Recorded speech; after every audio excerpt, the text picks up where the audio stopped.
इसलिए वो अपने बेटे को स्कूल, कॉलेज, यूनिवर्सिटी में डालते हैं, डॉक्टर, मास्टर, इंजीनियर, नेता, प्रोफेसर बनाते हैं कि मेरा बेटा डॉक्टर बनेगा, मास्टर बनेगा, इंजीनियर बनेगा तो 1-2 लाख रुपया महीना कमाएगा, नेता बनेगा तो 5-10 लाख रुपया महीना कमाएगा, बिजनेसमैन बनेगा तो 5-10 लाख रुपया महीना कमाएगा, ये मौलवी बनेगा, हाफिज कारी बनेगा तो 5-10 हजार। खुद अपना पान गुटखा खाएगा या अपनी बीवी का मेकअप का सामान लाएगा या फिर घर में जो है ना चूल्हा जलाएगा, इससे कुछ नहीं होगा। और सदर और सेक्रेटरी मस्जिद का मत पूछो, सब चंदा करके मौलवी लाएगा, ये सिर्फ गिन के अपने पास रखेगा। बिल्डिंग पे बिल्डिंग बनती जा रही है मस्जिद की, मदरसे की, इमाम की तनख्वाह नहीं बढ़ रही है, मुदर्रिस की तनख्वाह नहीं बढ़ रही है, जरूरियात जिंदगी का ख्याल भी नहीं कर रहे हैं। ऐसे जिम्मेदार कान खोल कर सुन लो, जो तुम 200-300 की दहाड़ी पर अपने यहाँ इमाम को खटा रहे हो, अपने यहाँ मुदर्रिस को खटा रहे हो, इसका एक बुरा असर ये भी पड़ रहा है कि इसकी वजह से अच्छे लोग अपने बेटे को हाफिज नहीं बना रहे हैं, अपने बेटे को आलिम नहीं बना रहे हैं कि बेटे को हाफिज मौलाना बना देंगे तो उनकी जिंदगी कैसे गुजरेगी। लिहाजा लोगों, रहम करो, रहम। ये तुम्हारे इमाम हैं, रहबर हैं, रहनुमा हैं, मुक्तदा हैं, जन्नत में भी तुम्हारे काम आएंगे। अरे 10-50-60 हजार तनख्वाह ना दो, मगर इतनी तनख्वाह तो जरूर दो कि जिससे इनका घर चल सके, परिवार चल सके, इज्जत के साथ 3 वक्त की रोटी खा सके, ये भी अपने बाल बच्चों को किसी अच्छी जगह पढ़ा सके। अल्लाह जल्ला मजदहुल करीम फरमाएगा, पूछो उससे कि उनके बाल बच्चों में कोई आलिम है, तो वो गौर करेगा, और गौर करेगा तो गौर करने के बाद कहेगा नहीं, मेरा बेटा भी आलिम नहीं, पोता भी आलिम नहीं, परपोता भी आलिम नहीं, उसका बेटा भी आलिम नहीं, उसका बेटा भी आलिम नहीं, नीचे तक कोई आलिम नहीं। फरिश्ते से वो शख्स कहेगा कि मेरे बाल बच्चे में भी कोई आलिम नहीं। अल्लाह से फरिश्ते कहेंगे, मौला ना इनके आबाओ अजदाद में कोई आलिम है, ना इनकी औलाद में कोई आलिम है। अल्लाह की रहमत जोश में होगी। अल्लाह फरमाएगा, पूछो कि क्या तुम्हारी किसी आलिम से दोस्ती थी?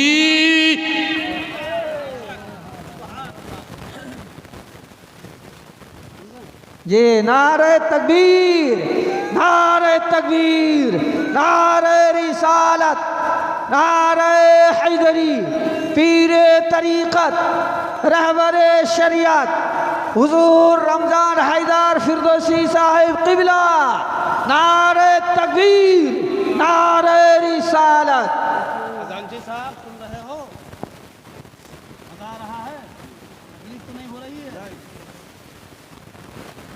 अल्लाह जल्ला मजदुल करीम फरमाएगा, पूछो उससे कि क्या किसी आलिम से दोस्ती थी? अब वो गौर करेगा, यार नहीं, मौलाना गुलजार से मेरी दोस्ती नहीं थी, मौलाना इश्तियाक से मेरी दोस्ती नहीं थी, मौलाना खैरुल इस्लाम से मेरी दोस्ती नहीं थी, कारी रजी से मेरी दोस्ती नहीं थी, मौलवी जिलानी से मेरी दोस्ती नहीं थी, फलाना से मेरी दोस्ती नहीं थी, मौलाना मंसूर से मेरी दोस्ती नहीं थी, मेरी तो किसी मौलाना से दोस्ती नहीं थी। मेरी दोस्ती थी हीरो से, मेरी दोस्ती थी वार्ड मेंबर से, मेरी दोस्ती थी ज़िला परिषद से, मेरी दोस्ती थी खजांची से, मेरी दोस्ती थी सेक्रेटरी से, मेरी दोस्ती थी फलाना से, मेरी दोस्ती थी ढकाना से। अल्लाह अल्लाह वो फरिश्ते से कहेगा, नहीं, मेरी आलिम से कोई दोस्ती भी नहीं थी, मेरी दोस्ती तो सिर्फ दुनियादार से थी।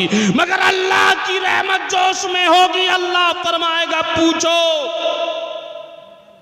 कि डायरेक्ट आलिम से दोस्ती नहीं थी, मगर किसी आलिम के दोस्त से इसकी दोस्ती थी।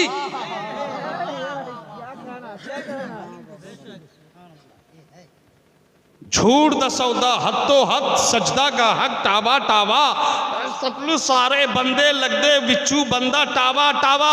इतना अल्लाह के फरिश्तों का पूछना होगा कि वो बंदा उछल जाएगा और कहेगा, हाँ हाँ हाँ, मौलाना गुलजार का फला दोस्त था और फला दोस्त से मेरी दोस्ती थी। अल्लाह फरमाएगा, जा, आलिम के दोस्त से दोस्ती की वजह से मैंने तुम्हें जन्नत अता कर दी।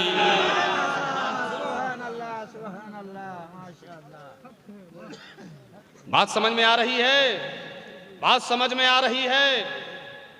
दोस्त, आलिम के दोस्त से दोस्ती की वजह से कहां चले गया? जोर से बोलो ना, जन्नत में चलेगी। तो आलिम का मकाम समझ में आ रहा है? जोर से बोलो ना, आलिम का मर्तबा समझ में आ रहा है? जिसने वुजू कराया वो कहां चला गया? तो जिसने खिलाया होगा वो कहां जाएगा? जिसने पहनाया होगा वो कहां जाएगा? जिन्होंने इन लोगों के लिए मदरसा बनाया होगा वो कहां जाएगा? तो मैं चाहता हूं कि आज आप लोग सब चले जाओ जन्नत में। कैसा रहेगा? जोर से बोलो ना, बहुत अच्छा रहेगा ना। तो मैं भी थोड़ा सा आगे बढ़ता हूं और आप लोग को पूरा आगे आना होगा। जितना रुपया है आप लोगों के पास, 8 आना 4 आना 1 रुपया 2 रुपया लेके आ जाओ, मेरे हाथ में दो, मैं वहां दे दूंगा। कैसा रहेगा? बहुत अच्छा। अरे बोलो ना, सोच रहे हो? बस आ जाओ, आगे आ जाओ। कुर्सी बढ़ाओ जी, मौलाना लोग सारे लोग आ जाइए।